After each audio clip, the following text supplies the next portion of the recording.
Sejam muito bem-vindos ao canal Luz da Gratidão. Por favor, inscrevam-se. O seu apoio é muito importante, também através dos likes e comentários. Ensinamento de Meixo Sama: o juízo final. Tanto os cristãos quanto as pessoas em geral devem estar muito interessados em saber quando e como ocorrerá o juízo final profetizado por Jesus Cristo. Visto que um momento é iminente, vou esclarecer uma parte da questão. Não se trata de interpretação minha, e sim de um conhecimento adquirido por intuição espiritual. Por esse motivo, tomem o que vou esclarecer agora como referência e considerem minhas palavras como uma teoria.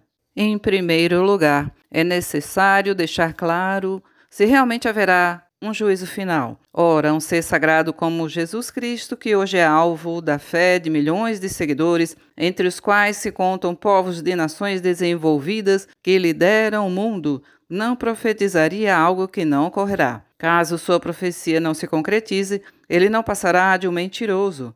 Dessa forma, até nós que não somos cristãos, acreditamos nela piamente. Nos ensinamentos do Fudizaki, da fundadora da Omoto, consta: o que Deus diz não tem erro algum, nem mesmo da largura de um fio de cabelo. Portanto, não incorreremos em erro se aplicarmos essa afirmação à profecia sobre o juízo final. Também existem os seguintes ensinamentos do Fudizaki sobre o bem e o mal. Exterminando o mal, construirei o mundo do bem. O mundo do mal já acabou. O mundo do mal atingirá seu ápice aos 99% e com a força de 1% passará a ser o mundo do bem. Finalmente está chegando a hora da mudança do mundo. Todos eles, creio eu, não dizem respeito a outra coisa, senão ao juízo final. É aquilo a que estamos nos referindo constantemente como sendo a transição da noite para o dia. Há outro ensinamento também da Omoto relacionado a essa transição. Vai chegar o momento crítico pelo qual o mundo passará. Por isso, façam um polimento do corpo e da alma. Tais palavras significam que é impossível ao ser humano transpor esse período estando com corpo e alma impuros. Tomando a Bíblia como base e analisando o sentido dos ensinamentos do Fudizaki, podemos concluir que nos encontramos na iminência de um momento realmente crítico e que, para ultrapassá-lo, é preciso ter o coração imaculado.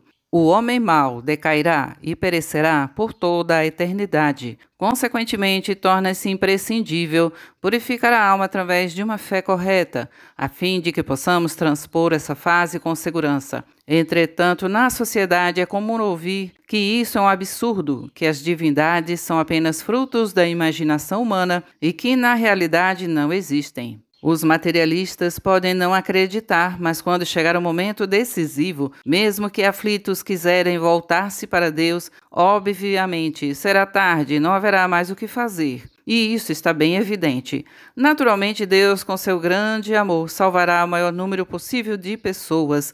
Nós, que encarnamos sua vontade, estamos repetidamente advertindo por meio da palavra oral e escrita. O seguinte ensinamento da Omoto tem exatamente o mesmo sentido daquilo que eu acabei de explicar. Deus quer salvar os homens, contudo, se eles não atentarem para as advertências dos ensinamentos, encarando-as simplesmente como o crocitar do corvo, a que estão acostumadas a ouvir, chegará a hora em que, mesmo que se apressem a suplicar a Deus seu perdão, ele não poderá ocupar-se dessas pessoas. Assim, terão de resignar-se ante a situação que elas mesmas criaram. A propósito, falarei resumidamente sobre o dilúvio. O fato deve ter ocorrido há milhares ou dezenas de milhares de anos, num país da antiga Europa, onde vivia um homem chamado Noé. Numa situação que hoje conhecemos como transe, ele foi avisado sobre a iminência de um dilúvio e por isso deveria alertar seu povo. Seguindo à risca o que fora dito,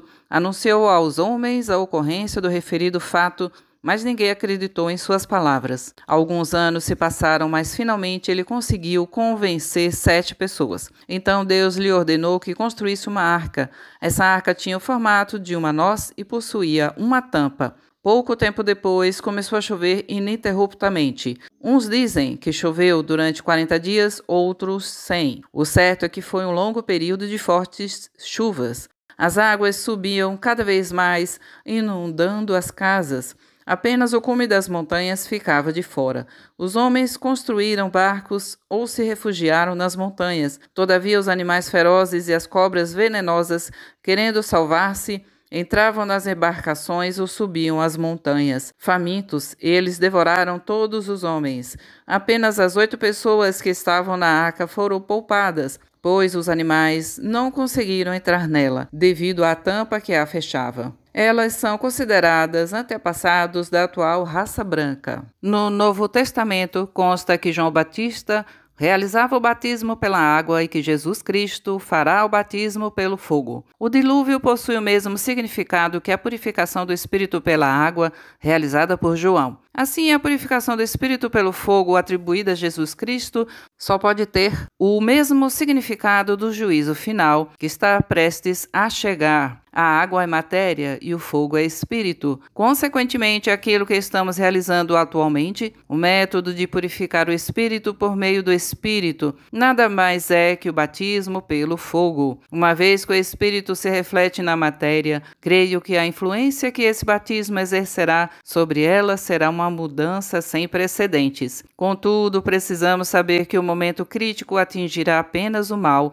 e não o bem. Este artigo eu ofereço às pessoas sem religião. Em 20 de janeiro de 1950, extraído do livro Alicerce do Paraíso, volume 1.